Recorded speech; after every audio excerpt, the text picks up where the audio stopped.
Hello, my name is Phil. Let's talk movies. Raj is here. Hey, Raj. Hey, everyone. The Most Beautiful Boy in the World is a new documentary, a fascinating documentary, I have to say, which is about a guy who's now 66, but back in the 70s he was 15 when he made Death in Venice. Now, have you seen Death in Venice? No, I haven't, but I really want to now. I really want to. Did you know about it before seeing this documentary? I've heard it. I mean, I haven't seen a lot of classic movies from that time period. I've heard about it. I mean, I just haven't sat down and watched it yet. Yeah. So this documentary is a film produced by Christina Lindstrom and Christian Petri, and it is about Björn Andrésen. He was doing an audition for Italian filmmaker Luchino Visconti, who was quite very famous back in the day, worldwide known director, and he set out on a mission to find what he was looking for, which was the most beautiful boy in the world. Yeah. And he found Bjorn. From that point on, Bjorn's life changed. So really this film just follows his kind of crazy ride throughout, and lots of downs, not very many ups actually. So. I know, he's certainly been through it. I mean, when you look at his life as a whole, yes, there's a lot of success, obviously, from Death in Venice and the other films that he made in his life, but a lot of tragedy in his personal life. And a lot of that I didn't know about either, and it's only really until maybe halfway in this documentary you realise how devastating some of the events in his life have been.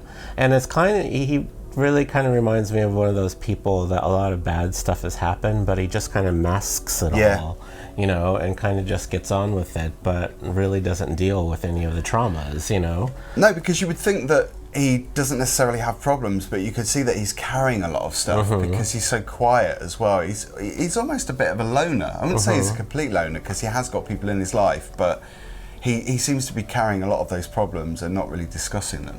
You know, I was just fascinated because even back in the day they tried to make him like a Japanese pop star, and they made him sing in Japanese. And that was so bizarre. Yeah, like he was really like, you know, the face, really kind of like the it boy of that generation, and he didn't really want any of that. No. His grandma made him do it all. And that again was so sinister in a way, because his grandmother was almost blind to it.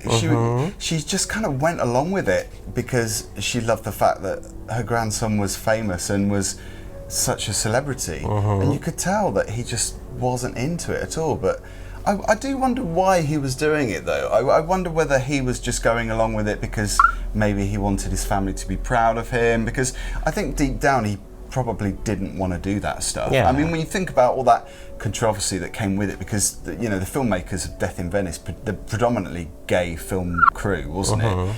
And when you hear about the story, you know, when they went to Cannes and they took him to a gay club, and it's just so lecherous. It's like they really were using him as like a sex object. And I don't even think they even touched upon any of that stuff in detail. It was kind of implied that there was some not cool shit going down.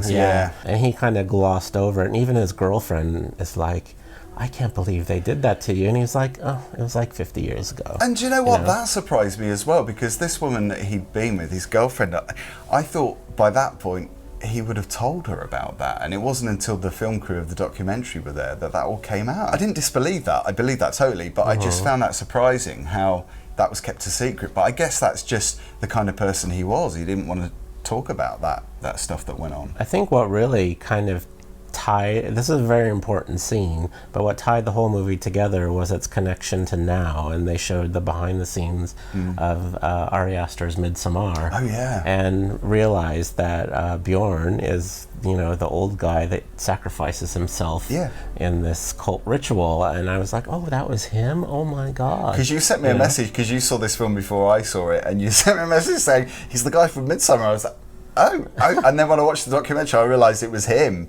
But again, I had no idea. And the director, Ari Aster, didn't know who he was either, apparently. Oh, wow. Which is staggering. It's like, he is a mysterious person, isn't he? But I did look him up on IMDb, and he's had some pretty steady work as an actor all the way up until now. I mean, maybe he does like 1 gig a year, which pays most for everything. And good for him. He deserves it. Yeah, for but what he's been through too. yeah, he's just such a tortured soul, Yeah. and I really felt for him. I felt sorry for him. Like, you know, fame isn't everything. No. You know, especially if you don't want it. And you know, a lot of famous people, Billie Eilish, Justin Bieber, Tiffany, will all tell you that, you know, fame at a young age is a lot to take on. So I think this film really explored it, and I loved every minute of Yeah, it. me I too. want to watch Death in Venice for more context. I do, but there's that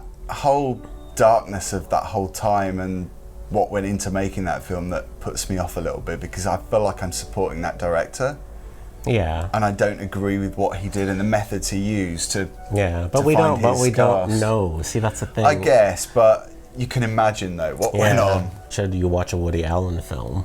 Again, You know. that's another thing, isn't it, that we could talk about. I think these films are tainted by the revelations. Yeah, I'm more fascinated with him as a character and as a person, Yeah. rather than the story itself. You know, I kind of want to see what the rest of the world saw at that time. See, I'm Yeah. totally in agreement with you saying that it just touched on certain elements of his life, because my partner Jeremy thought that, and I quite like that because it still has that mystery, and I want to find out more about him, and I think that's what a documentary should do. Yeah. It shouldn't reveal everything, because I Yeah. think that would just spoil too many things. I think Yeah. you need to find out more about him, and you know, dip into his old films and Yeah. check out some of the work he's done. And I think it comes without saying, this is not a happy-go-lucky film. No. This is a very sad film. His mother, who died, you know, when he was very young. His son as well. Mm-hmm.